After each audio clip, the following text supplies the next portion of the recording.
Muito bem. Aí a tia Luzia chegou. Quem tava conversando? Quem tava conversando no vagabundo? Ninguém. Eu não ele aqui tá ela não tá vestindo.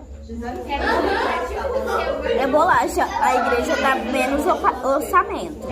Deixa você tá incomodada pra ela comprar os 3 reais. Rapaz, Agradece o que tem. você tá xingando a sua própria tia, né?